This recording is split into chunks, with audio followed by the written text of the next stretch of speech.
BFBS Forces News, join KFOR patrols in the north of Kosovo. We're here to create a safe and secure environment for the people in Kosovo and the people of Kosovo. Our job, fly and fight from the home base, and we've got to be able to do that in whatever conditions. This training is mutually beneficial to both sides. For the riflemen themselves, it's about getting that valuable training in the desert. At the heart of Lympstone Parade Square, the King's Squad, and there could be no more special guest of honour than His Majesty the King. And whilst I'm not moving the controls at all, I can certainly learn from what I'm seeing as to how a manoeuvre should be flown. This year, 337 recruits have completed training. That's a first-time pass rate of 99.7%, which is incredibly high. So we have a philosophy on this ship called the Way of the Warrior Sailor. It argues that in order to create morale, you must love and value everybody. This beam here came from HMS Indefatigable. The beams from the Armada were eventually integrated into the pub.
At BFBS Creative, we are creative storytellers. We are specialists in unravelling the untold, even from the most difficult locations. We help you reach the audiences you need to reach. From documentary interviews to addressing communication hurdles and crafting your content strategy, we can do it all. We thrive in the toughest environments, ensuring your stories are told brilliantly.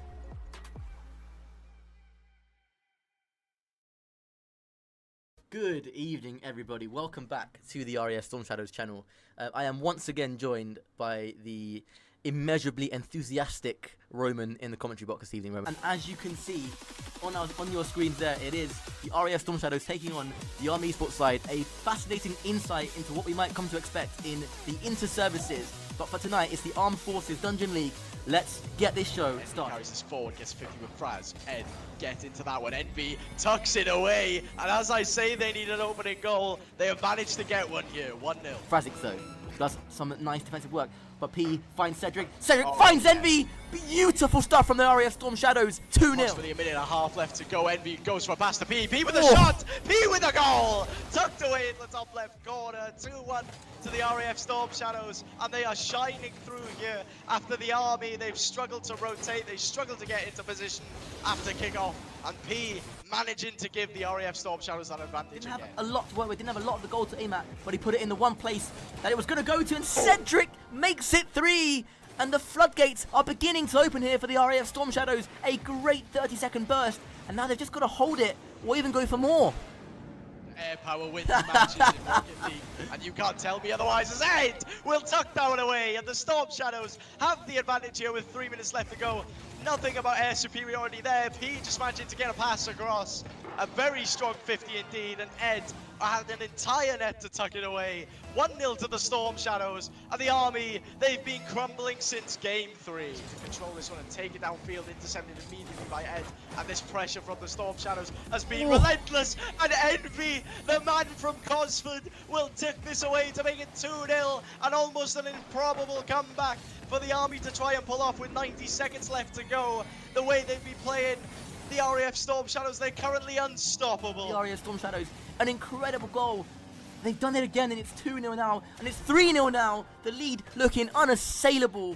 Away, gives Ed some time here on the sidewall, gets it up. P is on the backboard lurking. Is Ed going to get this one away? No, but Envy's going to be there. Envy's going to tuck it away. It's 4-1 to the RAF Storm Shadows. Rose-tinted glasses are on, and I don't care. It is game over. The RAF have trampled the army. 4-1, could be 5-1. I don't care what the scoreline is. It's going to be game over with 1:06 left to go. You're going to have me in the commentary box. I'm going to be hyping the boys the entire time, not just the Storm Shadows, the Sentinels and the Shadows as well. As this game comes to a close with almost P tucking away a very nice shot there, just drops at the death. Storm Shadows 3, the Army Sparrows 1, and well, the Storm Shadows did it in fashion late on. Hi, I'm AS1T Stelios Elia. In-game, I'm known as SE1997. Corporal Elliot Greenwood, and in-game I'm known as G-Wood. My name is AS1 Tech Edward Nussyweight, otherwise known as Cedric in-game. It's already looking like they've upped the bar from last year, which is a really tough job to even do that. We are looking forward, not just myself, but as a team, to going out on that stage and representing the Royal Air Force as best as we can. Playing up on a stage like this is the first time. We had a thing called Rank A, where it was all the top players played against each other, and then we picked our teams. I've finally made it into the first team after a lot of hard work. Both my teammates are really talented. We gel super well. Really looking forward to playing with them on stage and seeing what we can do. From my end, the leadership were outstanding, no issues at all. Not just from my own personal line management, but also the Royal Air Force Esports Association backed us very well, I should say, and made sure we had all the support we needed to get here, and they're always a phone call away if we do need them for anything. Really excited to play Coast Guard. It'll be closer than everyone thinks after playing them. We think we stand a bit of a fighting chance. The second Air Force team, emphasis on second now. We're a solid team, three really good players who could do some damage for sure. Although we are in different forces across NATO, we are colleagues, so it's nice to meet them in person and just have a laugh and play against them and hopefully beat them as well. You ready? AFG, you're washed. Coast Guard, you ain't as good as you think you are. We're coming for you. Space Force, stick to minigolf. We're going to win it. No, we're not. We're going to win it. We're going all the way. I thought it was good until I saw them play. The Americans will never hear the end of it if we end up winning somehow. Look, I'll shake on it. You know me, I don't drink. I will drink heavily if we win. That the pressure put down. Stelios with no boost thrown into corner will be wildly out of position. G-Wood needs to put it to the air. Don't go towards net on this one. Instead, Cedric go for the double touch. It's a beautiful finisher. 19 seconds into OT, and the RAF already going to match point. That's right, boys. Once again, I'm joined alongside none other than Stelios. Stelios, at the very start of that match, you pointed out the fact that the strategy was aggression, was confidence. Do you personally feel like you guys delivered on all fronts?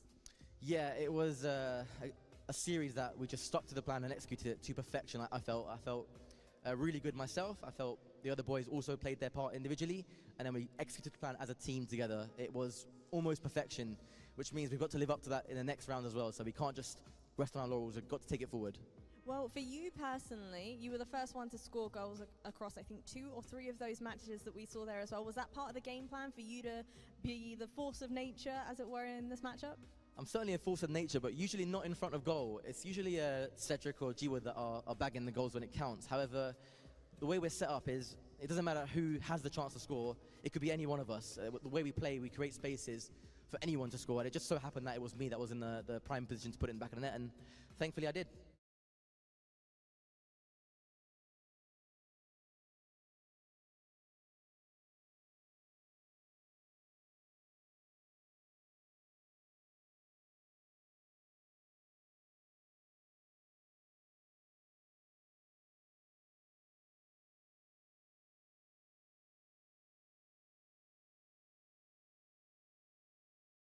Half, but not for too much longer. Sentinels have broken free, although only momentarily. Now into the retreat, Cedric and Asher, not for the first time today, failing to meet the problem at the source. That's Cedric though. Air gets just the tiniest of the resets on that ball, but it pushes it just over the edge where Asher cannot grab it. And there's an equal response from Samet. Asher at the interception, but straight to G-Wood. Oh, and he shoots just past the post. Stelios! 2-2 at last. Another sucker punch. How strong is that proverbial jawline? And actually, you can see the severity of the situation. There's no smiles. And Samet again waits it out. Stelios now looking for Cedric. Oh, that's a beautiful layoff. or Storm Shadows. Of course, we're going to be showcasing the other lower bracket match as well. It's going to be coming up on your screen later on. Just a quick comment where there's only one life for the team and there is no field for mistakes. I feel like it's easier said than done. I also worry that this might be too simple a statement to make of the situation, Jam. For the Sentinels, is it really as clear-cut as get it? And all the while, time being burned off the clock. Still 2-1 Sentinels, but that's going to change very quickly. I feel like I put on my crown, Jam. The King of Cursed is back.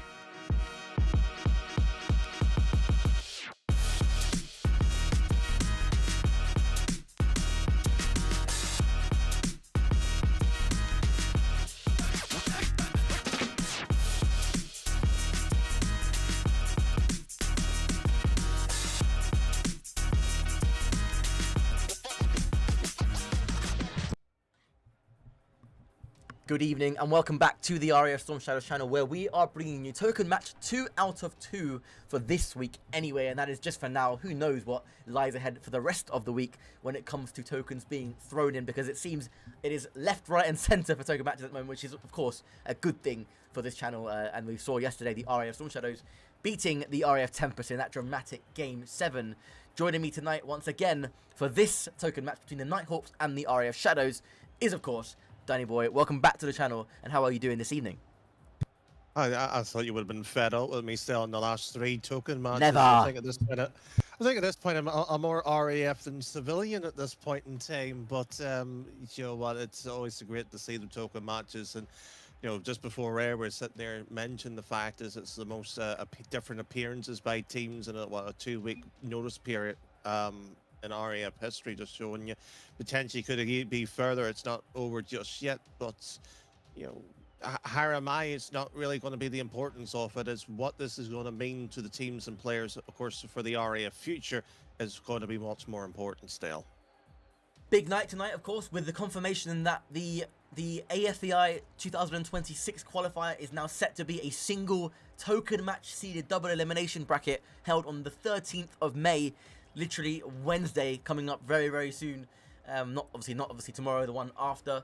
You know, it means that this match could have massive ramifications for the RAF Shadows if they are to win. That third seeding spot is very, very important, and for the Nighthawks, who are a relatively new roster as well, with Trin as their new captain, alongside Subi, Bale, and Jonesy, who is actually returning from deployment imminently as well, which will bolster their ranks as well. This match, significant ramifications. You know, I mean, that they're both going to want that spot. I don't think whoever loses this, if the Nighthawks lose this game, I don't think they'll have enough time to turn around a rematch this week. So it will likely be, I think, Danny, the whoever wins this series is going to be third seed for the all-important AFI qual. Certainly is, and you know what, I don't know how the bracket's going to be necessarily stacking up, but the key bit about it is you want to avoid the Storm Shadows to have a clean run to the upper final, because essentially at that point it's a winner-takes-all scenario. Lower final gives you that second chance, but that's a long conversation still. There is a lot more, shall we say, time for conversation, because I think the players here are a little bit more interested in one thing only. And that is getting the action underway, which we have done, and it's the RAF Shadows immediately on the attack with Asher EU. Go follow him on TikTok if you can. And Logan on the backboard, just sending that one back to where it came from, and a good cut by Asher leaves Trin pretty awkward, but he deals with it well. He's demoed or bumped by Kurt Freud's troubles, but Trin managing to bring the ball away inside the Shadows half, who are starting the brighter of the two sides in these opening 20 seconds. Well, the exchange is always going to be interesting, and we've barely even spoken on the fact is that the Nighthawks has essentially got a massive reshuffle with Reedy out, Trinity in, and that's just not necessarily on the sub bench or whatever, vice versa. It's a complete roster change where, I mean, the only team realistically here, because even the flagship RAF Storm Shadows has changed to some degree, the only team from last calendar year that hasn't changed. The fact that the Shadows are playing with their essential original roster from the end of last year, you would suspect to some degree maybe a side on favourite tonight to win here. Yeah, and that is, you know, with Logan, Steve and Kurt in the same squad, Asher, a relatively new addition to this Shadows side. And you know what? A very good addition to this RAF Shadows roster. He is a player that his whole RAF Rocket League career has been in desperate search and need of a solid roster. As Logan goes close, and Asher has a chance now as third man, goes onto the backboard, and it was open, but Trin closed it down well. Subi able to see out the pressure for now, but it comes straight back into the Nighthawks penalty area through Captain Kurt, who's bumping his way through. Logan now, lovely fake. Can he stand up? Subi, he can. It's flicked up high. Trin should go for it. Sees the chance to fake and buy his team some valuable time to get some boost, which he does. Asher, though, with a shooting chance, off the crossbar away, and Trin demos Kurt. Logan still continuing Trinity downfield, so it's what you can get in those opportunities. And, you know, if you sat here said into this evening here, I mean, Stelios quite literally asked me what's your prediction or thought. I sat here and said 4-1 probably in favour of the Nighthawks. You know, the biggest issue that Shadows will always have is that quality. I think I might be a bit wrong here this evening. And that was a phenomenal bump by Captain Kurt. Look, he trusts Asher's shot on goal, knows that all he has to do is impede Trinity's run into third man, which he did to utter perfection. And the Shadows have the lead. This is going to be massive.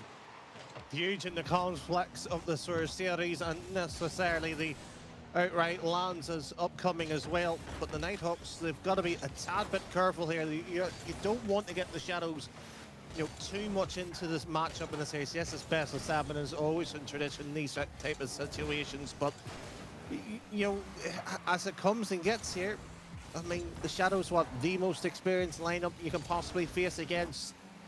Giving them a 1-goal lead still, that's foolish. I genuinely agree with you. I think the Shadows, unironically, are one of the most experienced rosters that we have. Second only, I think, to the RAF Storm Shadows, and that's only because of the likes of P and Cedric has Bale with a lovely effort. And I think the key tonight for the Nighthawks is getting Bale as much time on the ball as possible and as much freedom to play and use his mechanics as best as he can. Same with Subi and Trin. They are both mechanical, but if they can just release the shackles that are on Bale and give him time to play, then the Shadows could be in some trouble here. But there is a chance for Subi to knock this one home into the empty net, and he makes no mistake. Subi converts, and we're back to all square here. Well, it's a double commit here, and talk about experience. Unfortunately, a mistake by the two arguably most mechanical, the 1v1 potential contender from last season's inter-service. Should have been a bit more careful with the sort of the third man positioning there, but you know, this is somewhat going to be the oddity of it, and I'll just throw this into the spectrum of weird ball knowledge as you described it here. Quite a lot of Noir players, and more so on the Shadows players before they were even the Shadows. That is actually true. That is actually true. Oh my god, that is a hell of a stat there. And it's one of the reasons why I love the RAF Shadows. They're one of my favoured rosters. And speaking of experience, you know, Trin coming back from a long break. Sorry, Danny, what you say? Yeah, but here's the bit as well too. Subi and Trinity was on it too. I know. Isn't that the craziest thing? Wait, no, was Trin on Noir? He was moved straight up from the Tempest, but he did have a tryout period. Oh my god, you see, you know more than I do, Danny. I told you. You could just dig them out all night long, I'm pretty sure. As Trin linking up with Subi. It's a good effort by Trinity as well. Bale, lovely first touch, but Asher pinned on the backboard, nice and composed, just waited for the ball to come to him, waited for the heavy touch shooting opportunity for Bale. It came, and he was able to clear out. And Logan, who's looking pretty sharp and pretty promising early on here, looking to build out the back for the RAF Shadows. Instead, it's a 50 with Asher and Subi, and still, Danny, the Nighthawks press looking for this winner. Certainly so. And to put this in the context of where that was when the Tempest was just being shaped from the red team, as that one goes wide and likely before OT here. That was Hopper, Trinity and Migra was the top team. That was before the potential wave of what was to become, of course, P, Envy and Cedric's potential rise to fame, and where teams was shaking and potentially where rosters were going to be formed, whether, you know, Trinity was going to be in the Reds or, you know, the Noir, or eventually went on, of course, take its 2-year break from that. So drop of fame here. So it's always going to be that question of Trinity, is how good actually is he? Well, I think, you know, he showed his mettle in when he was playing for the 10% in that token match where they defended against the team that he's currently on right now, the Nighthawks with Reedy. He, you know, 2-0 down, he came on, and I must say he did impact that Tempest side really positively and was a driving force behind the comeback. We know he's got it in him, and we know he's right now at the bottom of his arc. You know, he's only going to get better from here. The more he plays, the more he scrims with his team. So, you know, for Trinity, it's an exciting time for him. And, you know, I don't think the Nighthawks in general need to place much pressure on themselves in these kinds of games. They're just going to play as free as they can, as without any pressure as possible, because they know they're one of the newer rosters that we have, and they know their ceiling is extremely high. It's all about just being patient and grinding together as a team to get to that point. And for the Shadows, well, arguably, they know what's at stake here, and they know. Oh, that's a brilliant save by Kurt. That looked like a certain goal for Subi. Somehow he's kept that one out. The follow-up from Bale was just high, and he can't quite keep it alive. No, she does keep it alive. Chance here, but nobody there. It's actually the moving around here, and you know, as much as this is, you know, if you were tuning in history, the longest OT was approximately 2 minutes and 4 or 5 seconds. It was 3 seconds was the longest of the first one. So it's really a case of tempo and direction of how this was going to end up here. And I would have to say here, the next goal going in is probably more important for the likes of the Shadows, because that will dictate their evening. Because, you know, we sat here and said about a 4-man roster. There is, of course, the full roster sitting and waiting. It's just a question of when do you change that up, if you do change it. This first game, Danny, is vital for momentum. And it has looked pretty even since both those goals went in. For 1-1, you know, Shadows arguably had the better of the opening, but the Nighthawks came back, recomposed, restabilized, and suited with a wonderful double touch. Get them equal, and since then, Danny, it's been pretty much a stalemate, as you will have observed as well. But there's a chance for Bale, loops it high, Kurt with limited boost, knows Subi's going to be there for a bump, does enough. But Trinity cuts and keeps the play inside the Shadows' half now. The Nighthawks turning the screw, the pressure firmly inside this Shadows defensive third. They're rotating well, they're keeping enough boost to deal with it, and they've just got to get a big clear out somehow to relieve the pressure. There's a centre, and it's Asher with a big bang upfield, and Subi just cushions it down, and they go again.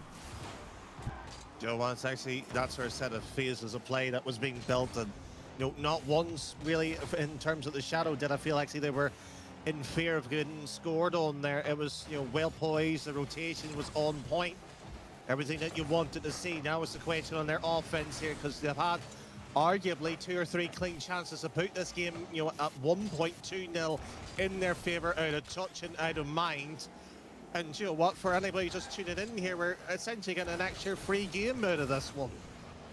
I don't mind it. Both these two teams fully focused, know the task at hand, know what's at stake here. Third position on the line, which will have massive implications for the upcoming AFEI qualifier. The chance for Asher, but he just snatches at it ever so slightly.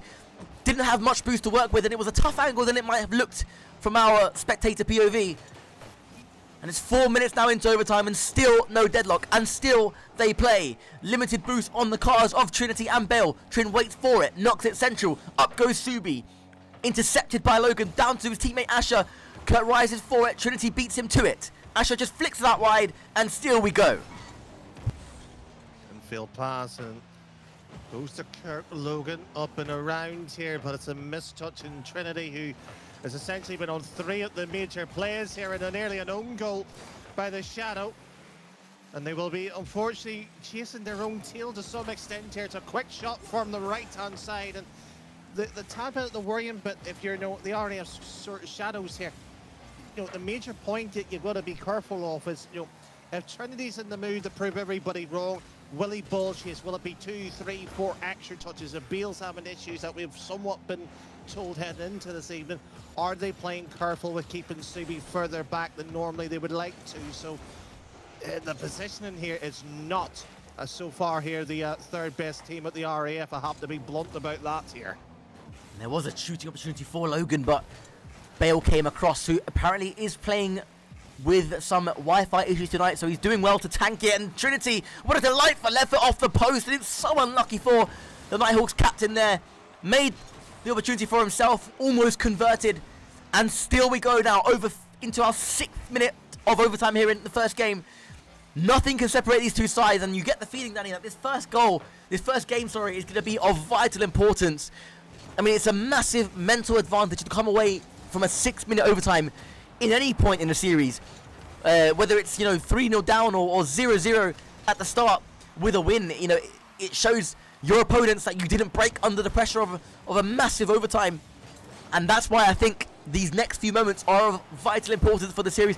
Will it be the determining factor? I don't think so, but it certainly will give a big edge to the winning team as the Nighthawks combine. Lovely team play. Bale looking for a pinch over the car of Asher, who cuts well. Subi looking inside again. Trinity's there at the near post, and a super save by Logan. Asher onto the ball, dribble, and it's been blocked away. Here should be realistically no threat onto this. One's too slow, so I'll ask you this question here. What is the longest OT in the token match? I think it's got to be this one. I don't think we've ever got this far into an overtime. Maybe 3 or 4 minutes, but certainly not 6 heading into 7. I can't believe I've just said that out loud, by the way. That was not intentional. Subi rolls the ball out of the defensive third, but it's just taken straight back in by Logan. Bale into Trinity, shot on net. Kurt has to deal with it. He does. Falls to Trin and cleared by Kurt. And Logan will advance now to try and apply some pressure on the Nighthawks net. And of the two teams that look maybe most likely to score, maybe the Nighthawks are edging it based on the chances created, but the Shadows carry threats whenever they go forward, just like that, and Bale with a super save. This is why the replays need to be saved for history like this. It's a Logan with the longest token match OT winner. Near enough 7 minutes on the clock here. Joe Wall, I said it was going to be important here, especially at the Shadow side of things, and Joe Watt still. Game on. Absolutely superb from both teams in that first game in the series, and if that's setting the tone, I wonder what the rest of the series holds dear for us, as there's a bit of chatter in the post-game lobby. Kurt says, Christ alive, nearly bedtime now. It is heading that way based on how that overtime was going. Danny, what is the next map? Because I have started on Champions Field. Do you know what? We're going to go DFH. Should be Manfield Knights. Manfield Knight. Okay, we're going to go Manfield Knight. There we go. Boom. Brilliant first game. I mean, I honestly didn't have it any way there. I thought that was pretty even in the proceedings there. And the Shadows won it. It could have gone either way. I think Nighthawks threatened the most, but the Shadows had the most clear-cut chances, if that makes sense, in my opinion.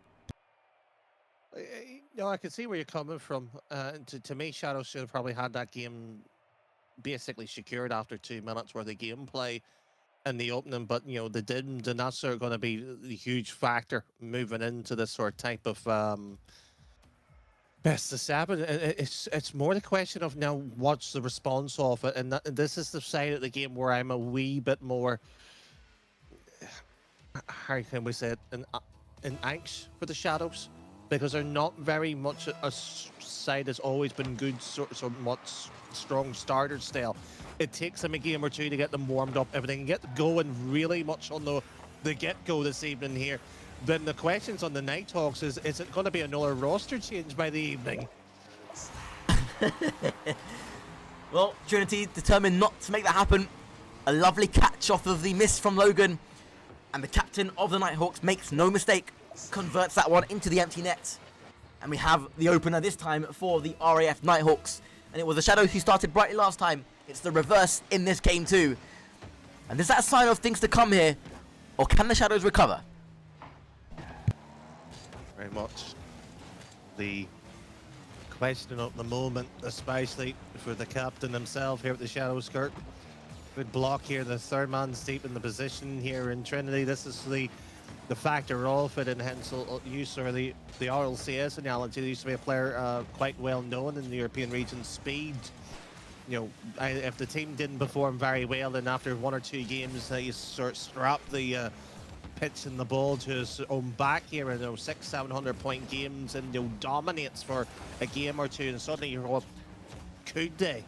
I feel like Trinity's having that type of evening. This, you know, is it going to be an underperformance, or strap yourself in, lads, here, because I want to prove everybody wrong this tonight. Wrong. And you can see the hungriness from him. He's alive and he's dangerous here for the RAF Nighthawks as Subi loops onto the back post. And the Shadows beginning to be pinned down inside their penalty area here. Not looking too good from them right now. They're pinned back, but they have managed to break deadlock, and importantly as well, they have all 4 available for selection. Steve remaining on the bench right now, and you know, I've seen his what he does on the bench. He's not just an active bystander. He is somebody that actively participates in an analysis for his team. Almost becomes like a coach for them. He'll be picking out every bit of weakness that he's finding in his teammates right now, and giving the information to them so that they can make the most of it. And even between goals he speaks, and he offers words of encouragement. He's a valuable asset to have when he's not playing, as well as, of course, when he's on the pitch. And that is the diversity, the utility that the Grey Man provides for the RAF Shadows over long term, over years now. And they won't be too foolish if they were to use that advice today, because the eye of Steve sees all, in my opinion, knowing him. But for now, the Nighthawks have settled, and they look in control. Not like they're going to concede here early in the second game. It's almost to some degree here the OT has carried on to game 2, which I'm not necessarily opposed here. It's essentially 10 minutes by, I would argue here, by both sides, but more so in terms of the RAF Storm. I was going to say the Storm Shadows. They were the Storm Shadows for a brief period of time there. The Shadows, you know, they're not getting out of the box here, and with all respects here, the Nighthawks aren't sandwiching them in. They're not piling the pressure on. And the fact is that the position in here is far too loose, so you just need to sometimes loft the ball downfield, and it's a chase and hope here, but they've been split wide open here before they get the chance to do it. And that was a series of attacks and pressure from the RAF Nighthawks. They've done really well there. And as you can see, I mean, as you said, I do agree with you. It wasn't like a pinch of pressure. It wasn't constant demos, but it was enough to make the Shadows use boost and be awkward.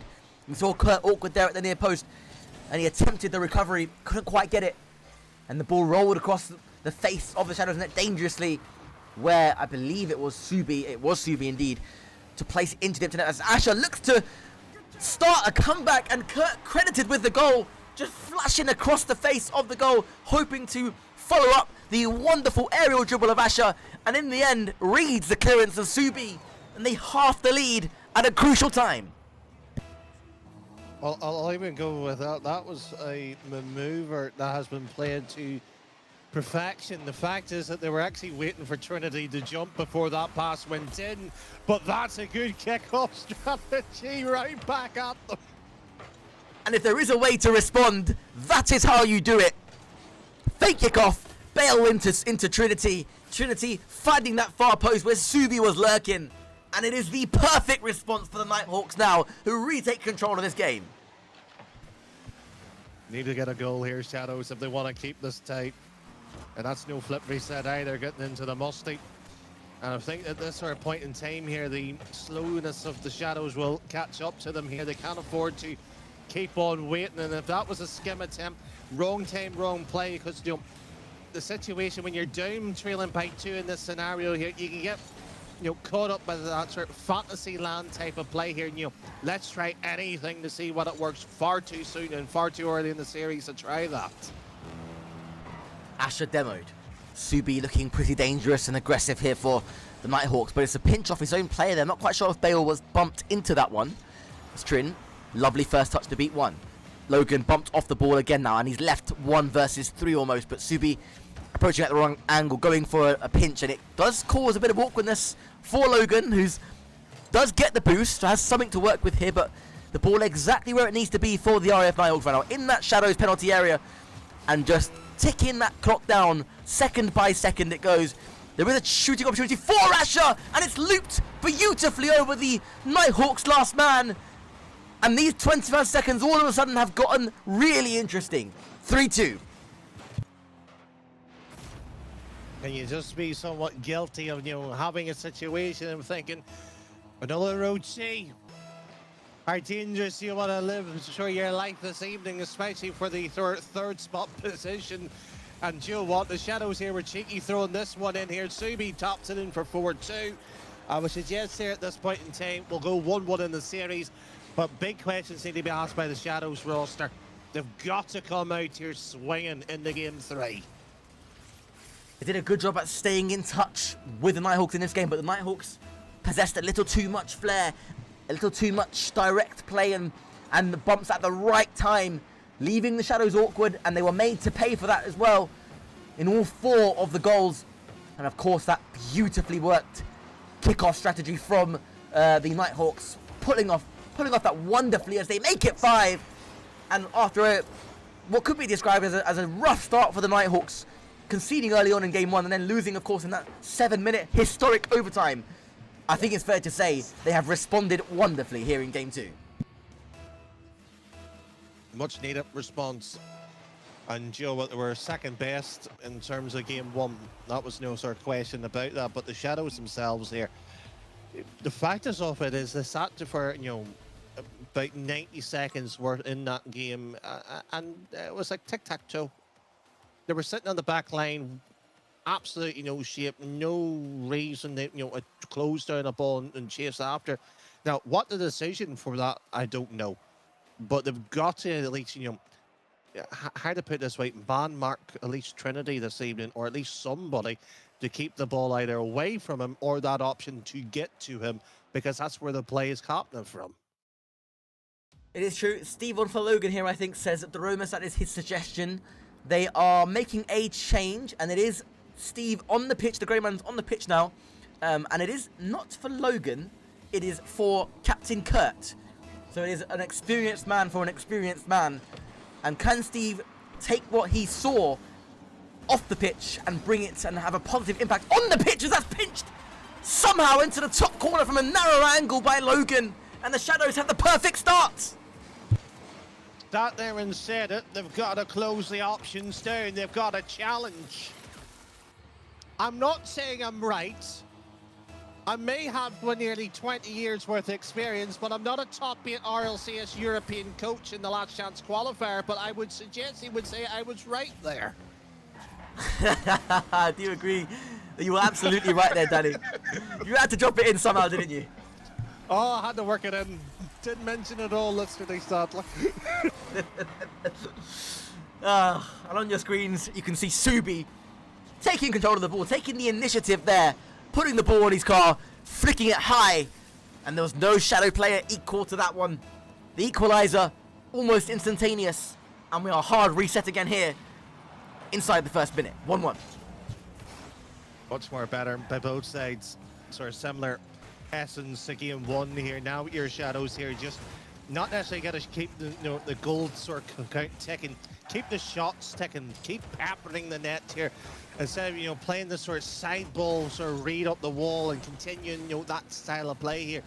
Absolutely useless in this type of game here, because essentially, and it might be horrible to describe this, but you want a mud bath style. You want to have it where it's essentially a wrestle between two sides.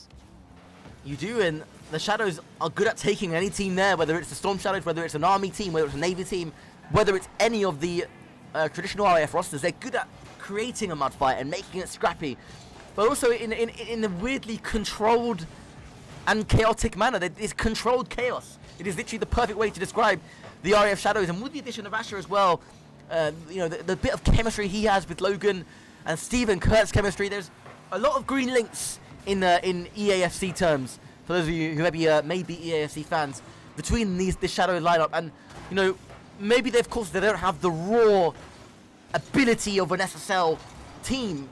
They make up for in pure grit, consistency and chemistry as a unit, and that is their strength. That is why they have made 4 lands in the last in each of the last 2 years.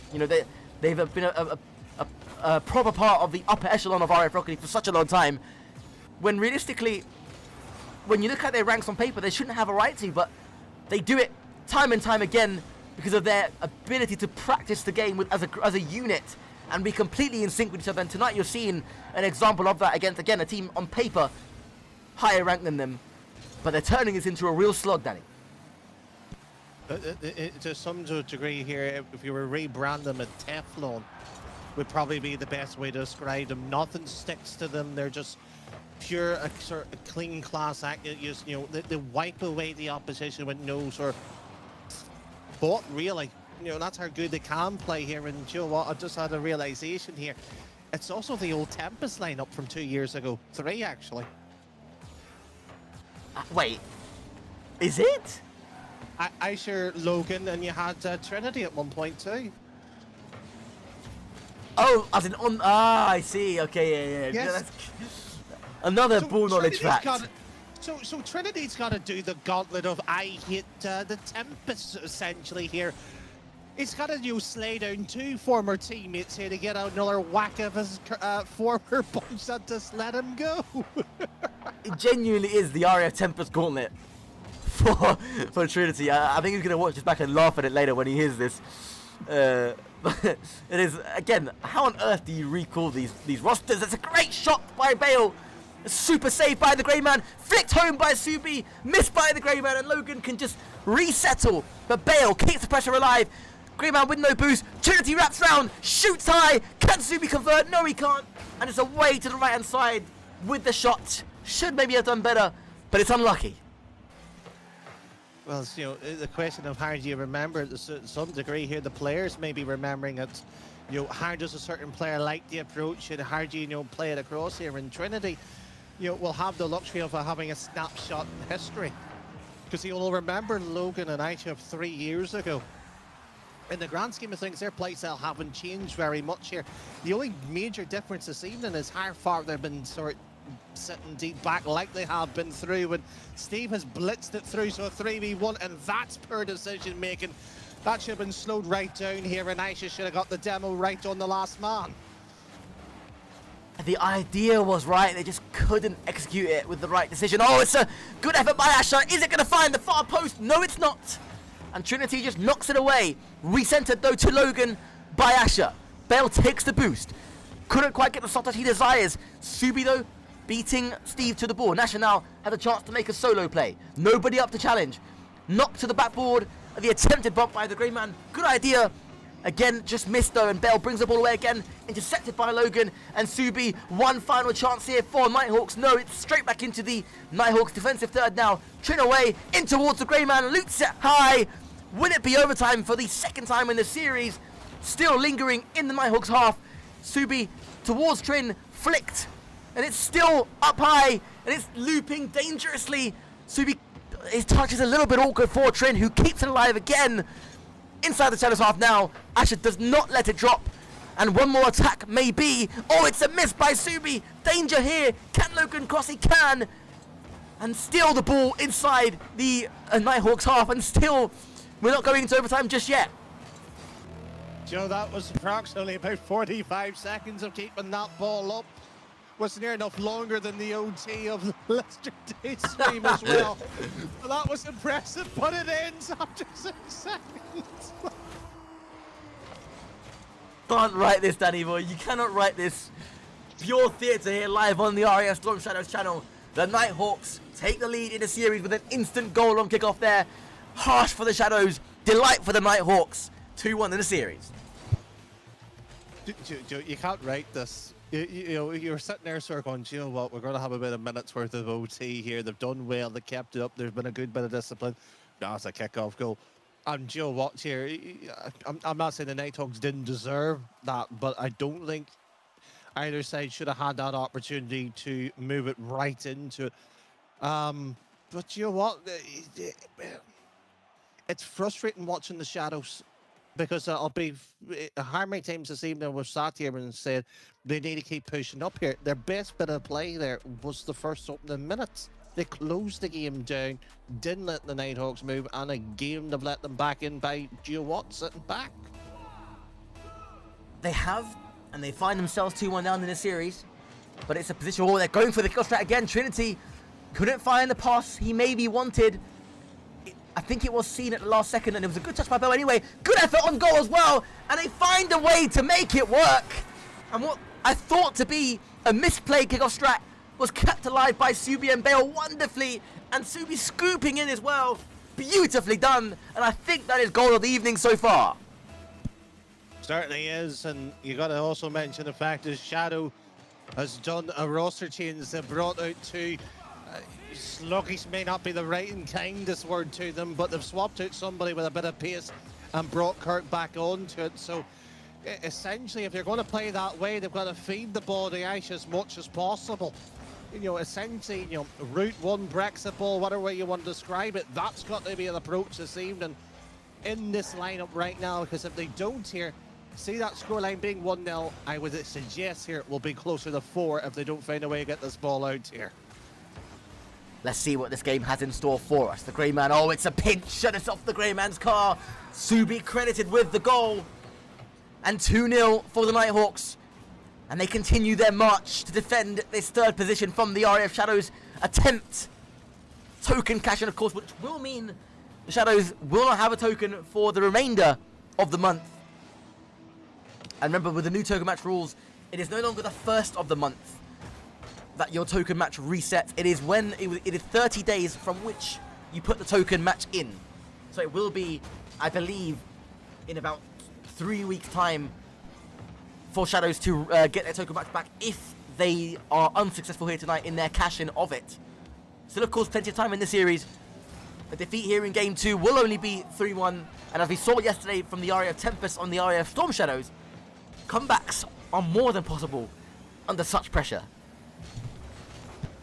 Arguably, we could have sat there and seen history as well. The first ever Storm Shadows losing of the title. That's her sort of nip and tuck it was between the two here. But, you know, you just need that one moment in the series, whether it's by misfortune or outright brilliance. And it's how you understand that, how you approach it here. And once again, you know, this is you have to give credit where it's due here. The Nighthawks have actually ramped up the sense of the, you know, pressuring up to the pitch here. 3 essential. There's nothing to say here.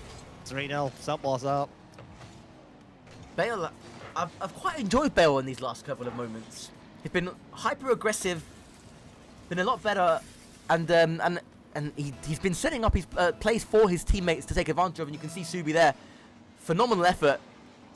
W Mill, I'm not sure what rank you're expecting, bro, to see on Military Rocket League.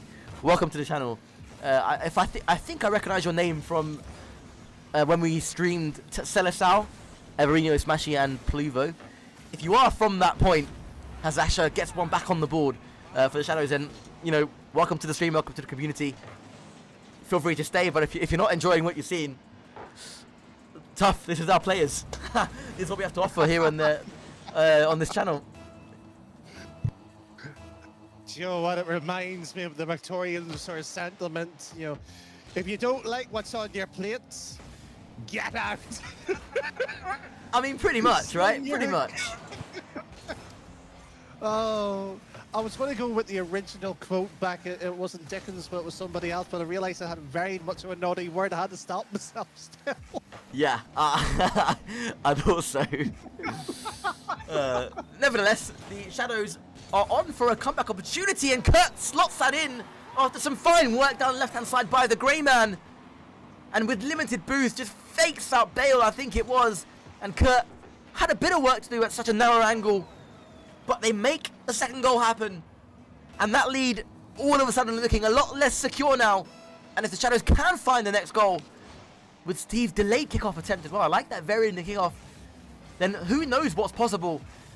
And they've always stung straight back from kickoffs, have the Nighthawks, and they've done it again.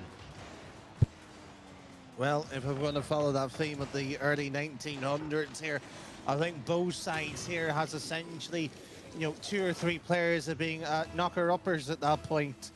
The old-fashioned way of the alarm clock before it was regulate, where you paid a elderly lady of its time as Trinity thumps another one, and a penny with a glass rattle essentially at 7 o'clock before you get waking up time. I think that's essentially what the Shadows need right now.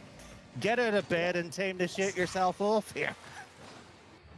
Well, it was 3-0 a couple of minutes ago, and it went to 3-2, and you started to believe for the RAF Shadows, but the Nighthawks stole that dream of a comeback here in Game 4.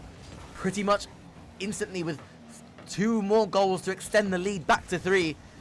And once more, they look comfortable. Trinity, lovely fake, has options left and right. Kurt with an audacious dive, and it actually worked out brilliantly.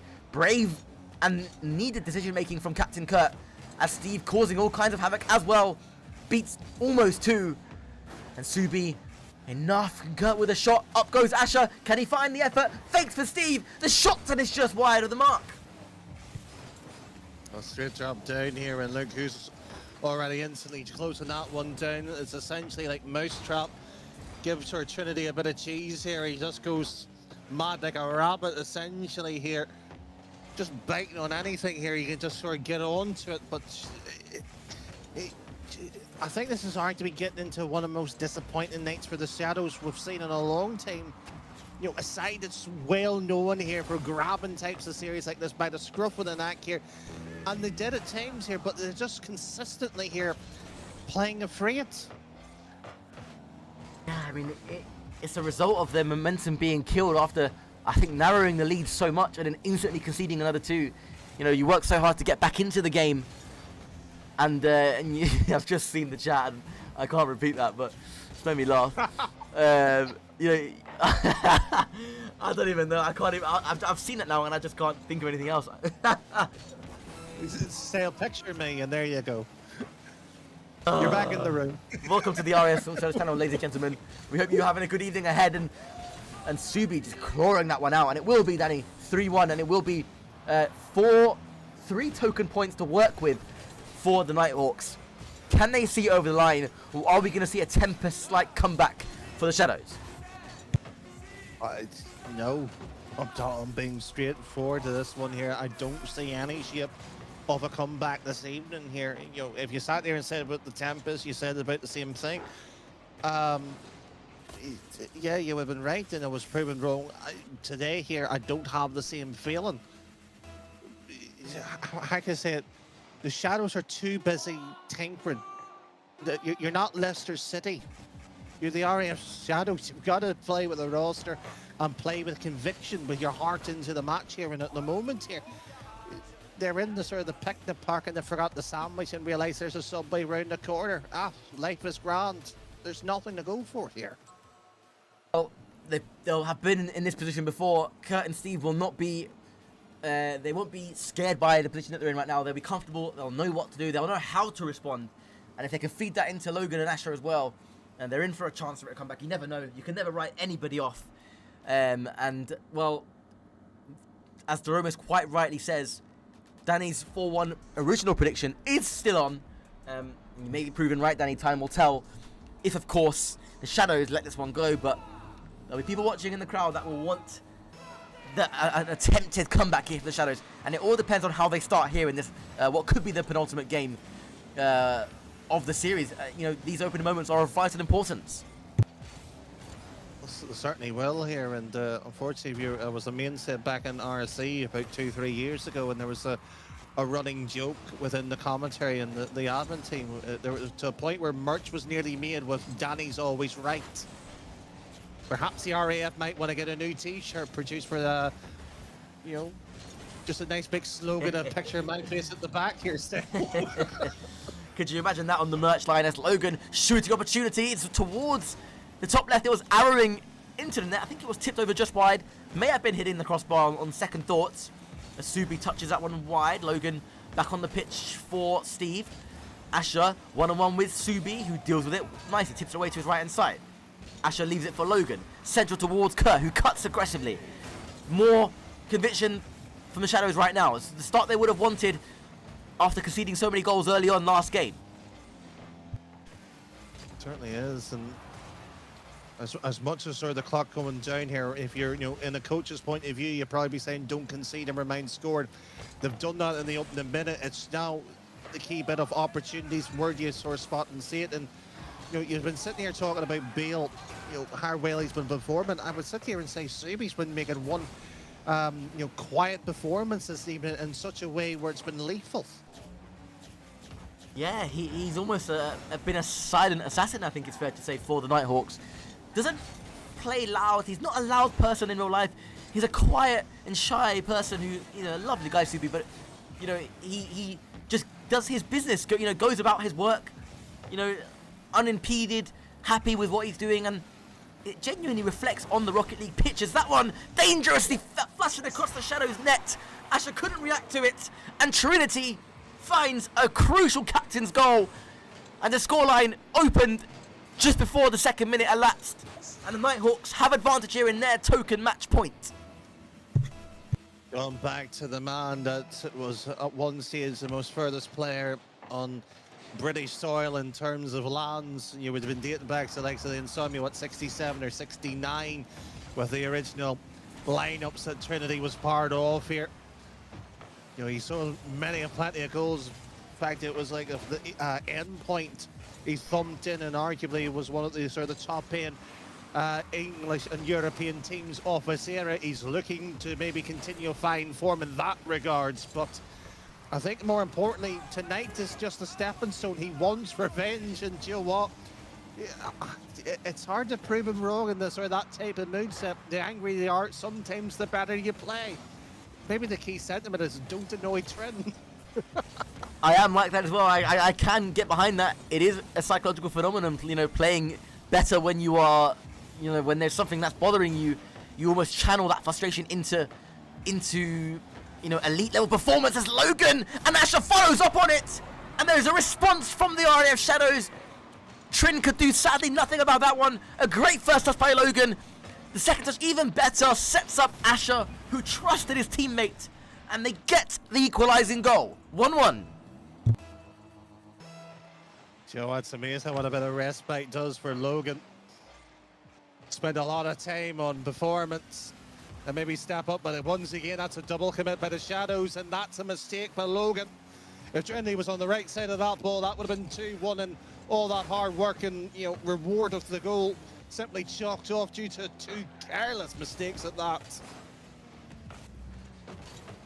Bale attempting the sideboard and does free up a shooting opportunity again for Subi. Didn't have the angle to wrap the car around properly for that, and he just knocks it away to the left, and Bell takes over the play. Logan with a good 50 with no boost. Trin, central, Kurt away. Subi now has to turn on it, which he will do. Sees the space central for one of his teammates, but nobody there. Trin well positioned to receive that clearance. Logan follows up, Asher flicks. Potential danger here for the Nighthawks. If Asher can get onto an early challenge here, takes their boost, attempts the bump, sweeps around the back line, and it's good play by Asher. Good solid play as he rotates back into his own half, and now Logan can push up. Goes for the demo attempt. Somebody needs to be there. Somebody had to be there. You're going for the play. You're going essentially for the sort of the sweeping motion to knock somebody out of the way, and nobody gambles essentially by forcing it in here. And you know what? If the Shadows lose, it's by their own hand here. Oh my God! What a read from Asher. How on earth did he predict that waterfall bounce as well as he did? The touch was high. Predicted the waterfall one with every ounce of boost he had, forced it into the top corner. Brilliant by Asher. 2-1 Shadows. I hate the TikTok generation.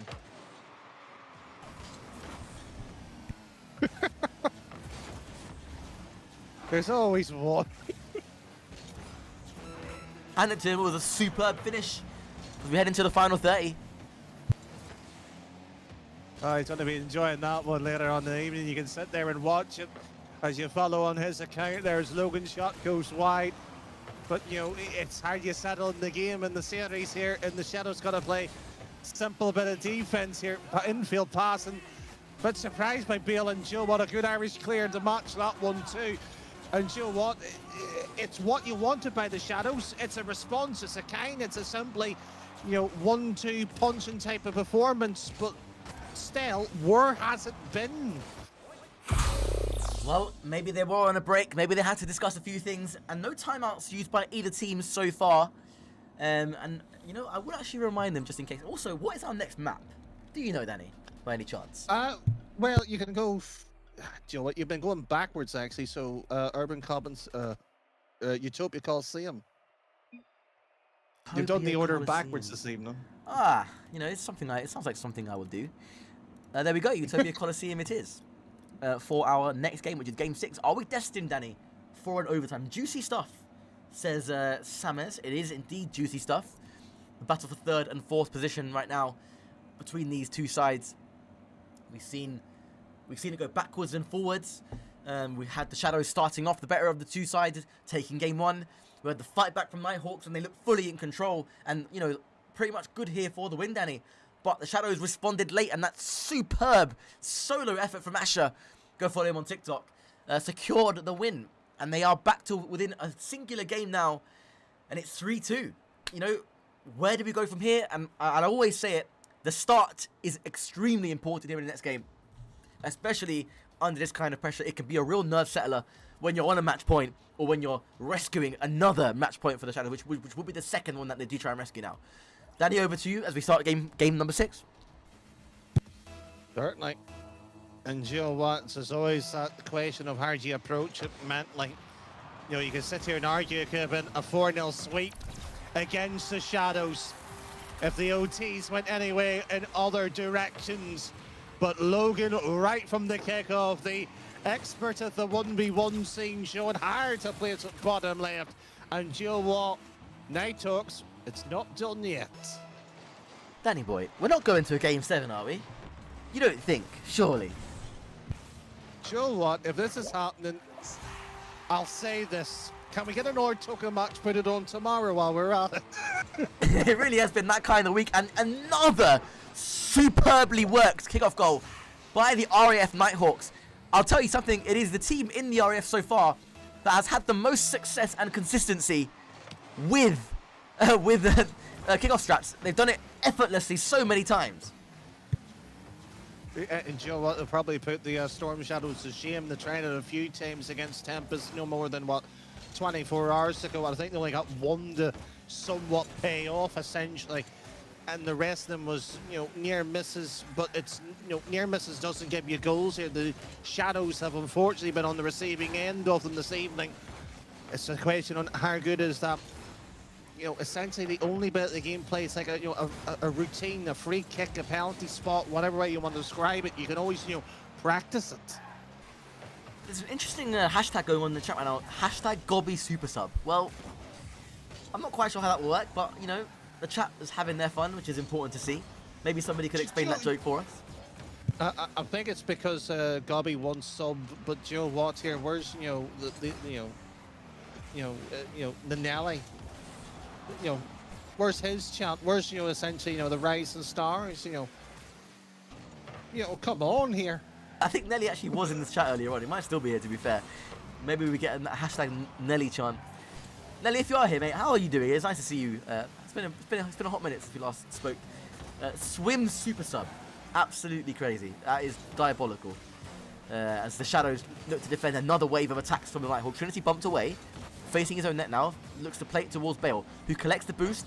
And cutting it fine, but he actually timed it pretty well. Gets the flip reset, can't quite get the bump, and Logan loops it high. Subi no boost, and all of a sudden, the Shadows turn the attack on its head, and it's 2-1. They take the lead again.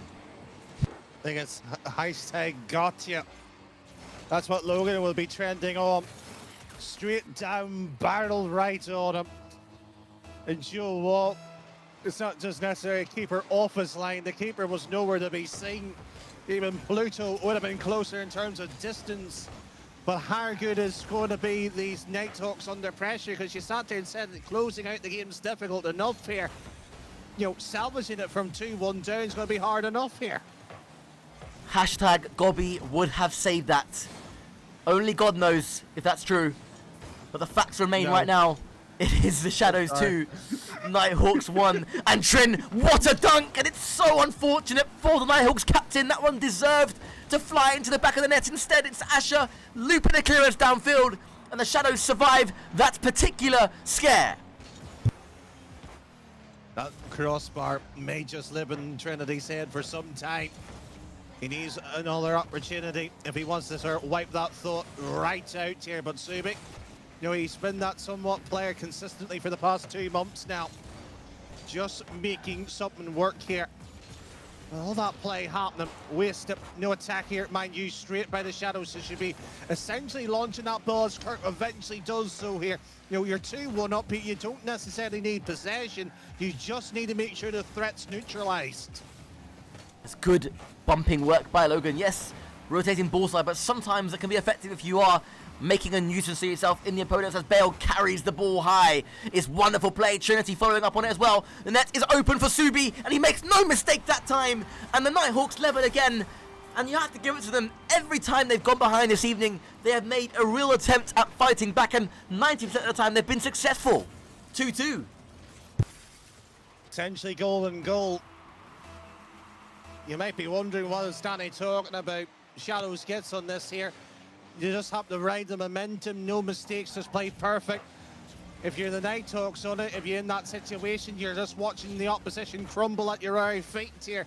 That's how much importance is on this goal, not necessarily just outright in gameplay or skill or the mechanics. It's the mental side of the game. We keep talking about, you know, the likes of Stella and I every time we're on, but that's essentially where they're at it, because it's the oh no factor. Who can step up to be a hero for their respective side? Oh, it's Logan with a lovely effort as well, and Bale with the save. It forced a double commit. Asher goes high, beats one. Can he find the reset? No, fakes it for Kurt, and it's a super save by Bale, and somehow it stays out. Kurt must have thought he'd scored there, and more drama unfolds as we head into the final minutes of play here in what could be the last game if the Nighthawks can grab it. That's the first shot by Aisha. Logan's not necessarily awkward here, but it won't be a fake this time around. And why is I was going to say the Tempest there? The Shadows are certainly jumping up and down here. You know, a bit of patience, a bit of calmness. That's what you needed here, and they've let the door wide open here. Treble came out essentially by the Shadows, and Aisha's walked that one straight to Trinity, you might be old. You might be a little bit, shall we say, not at the top level anymore, but you don't make a mistake like that. Defense turned into attack in the blink of an eye. The RAF Shadows back on top here with 30 seconds to go. Can they seal this 6th game to take us once more to Champions Field for the 2nd time in 2 days? What a moment it would be for them. They're pushing the Nighthawks all the way, but there is still time for this dangerous Nighthawk side to get something from this game, to force an overtime. Don't be fooled. There's the clearance by Kurt. Subi will collect the boost. Can he find the bag? He can. It's over Logan. Is there a Nighthawks player there? No, there isn't. It's dropped down, and it is the Shadows taking us to Champions Field. Joe, if the Army or Navy are watching here, you might be a bit tad odd here, because the RAF has seen more championship fields in the last 2 days than they've seen in the last 3 years. Not throwing shade at anything, but I'm just pointing it out for you. Joe, watch here. If you sat here and said that the Shadows here, they were done and out here, they should be done at 4-1, I would have sat there and said, yep, you were right, you followed my prediction here. And again, somehow Shadows, you know, that sort of what, you know, how do you rule them out sort of situation? I'll sit here and say they had no right to be here in a Game 7 still. I'll be blunt as that this evening here. But that individual mistake here, you have to sit here and point the finger if you want to say it was Trinity.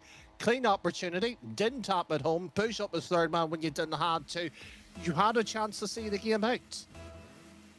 Say it with me, chat. The RAF Shadows do not know when they are beaten. Time and time again they do it. They come back from the dead. Do they have enough in the tank to steal 3rd place away from the Nighthawks? Train with a shot at the near post, saved by Asher. And these opening moments of this Game 7, I wonder which way they'll go. Logan high. Asher, good bump on Trin. Up goes Bale. Nice and sharp from the young Starlet. Asher knocks it back into the Nighthawks half. Subi looking a little bit awkward, but deals with it well. Chance maybe for Kurt, and away by Trinity. We're underway here in Game 7. Joe, it's going to be massive, this next goal here. Minute not concedings, you know, is exactly where you want in both sides. And that's essentially double commit, but it's used as a T, effective enough. Trinity not making the same mistake there, didn't push high enough and get the left side angle. Enough for the 50, but no boost here, and still attempting to move it across here. And that may be the Nighthawks undoing, but we'll see how it goes. Asher will advance onto this touch. Bale's there. No boost, but does enough. Trinity, nice and sharp play from him. And it's looped onto the Shadows net, but away by Logan. Kurt takes over the play. Asher just skims in for the bump. Doesn't quite get anything there, but it's looped high. Again, intercepted by Bale, who's looking sharp in this game. He's looking alive. doesn't look like he's playing with much nerves at the moment. I think that he might be the key for me if they can get him on the ball more and give him the time and space he needs to show off what he can do. For me, he might be the win con for the Nighthawks here, but right now, he's been nullified. Another demo onto him by Asher, and up goes Trin again. Good 50 above Subi, and Bell take the control of the ball again. There he continues, and unfortunately too slow and delayed. The man with the question mark ends with an exclamation mark. And it is that man, Bale. He found a bit of space, a delightful first touch as well. And credit where credit's due. That's a phenomenal finish. And it's 1-0, and first blood here in Game 7 on Champions Field goes to the Nighthawks. And do they have enough composure, enough method in their madness to maintain it and maybe even build on it? And the next goal for me, surely, is going to be the winner of the series. I don't see a 2-0 comeback or a 2-goal comeback being done by any of these two sides, regardless of who is the team to be 2 goals in front. So this next goal for me, if it goes well, Nighthawks, is game, set and match. But if the Shadows get it, well, we could be in for an absolute dramatic finale here live on this RAF Storm Shadows channel. That's an infield pass, not quite working. And it was nearly OT. Don't forget if it was yesterday. But it is the man that has been under the magnifying glass. He has zoomed right into play and say hello to the rest of the community. It's 2-0, and it's by that man on your screen. It's Trinity. And note how he also delayed the speed of his car, and then used every ounce of boost just to power that shot as much as he possibly could. And it is 2-0, and according to my theory, that is game, set and match now for the Nighthawks. But there is time still to play, and it won't be the strangest thing in the world if the Shadows are to make a comeback here. They're so good at it, but they've just got to use these next 30 seconds or so to recompose and attempt to find the first goal on their journey back. Oh, but it's a rare mistake by Kurt, who recovers, and it's still 2-0 with 2 minutes to go. Well, it's a pinch somewhat, and they need to grab the boost here, never mind the ball, but Logan is there, takes it over, but it's too much of a staircase ball. Aisha with the shot, bottom left, it was lurking, and Logan on the same boost that was originally taken, pops it over. Trinity needs to go. If that went in, maybe there was a chance of a comeback, but that maybe is looking very much to English at this point.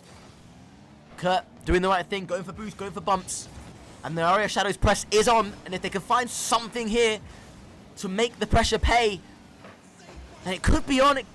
There could be something in attack left for them. They're trying. They're doing the right things. But the ball just not finding its way into the back of net at the moment, which is the important stat. Is there a ceiling goal? And Logan keeps them alive. Aisha, Coops, Subi, awkward enough here. This is the chance that you've been hoping for. The Shadows need the pounce on it. It's been tipped to the side, and Logan's jumping up and down here. It's not the exercise yard, it's unfortunately the pitch itself. And it's about 60 seconds here. Joe Watts here, they've still got about 1 decent play and maybe a kickoff goal if they want to salvage it here. Last chance saloon now for the RAF Shadows, who worked wonderfully to get the chance to even win the series here in Game 7. But they've been second best where it counts this evening in this last game, and they need to find something. Subi, a little bit awkward, gets there in the end, and if it had to happen, it had to happen then. Nighthawks, terrific, clinical, and efficient in this Game 7. They will be delighted with how they've played, and with 20 seconds to go, you do get the feeling now that this one is done and dusted. It was as I predicted, and after a dramatic comeback by the RAF Shadows, it is the Nighthawks who retain third position, and Trinity makes all but sure now.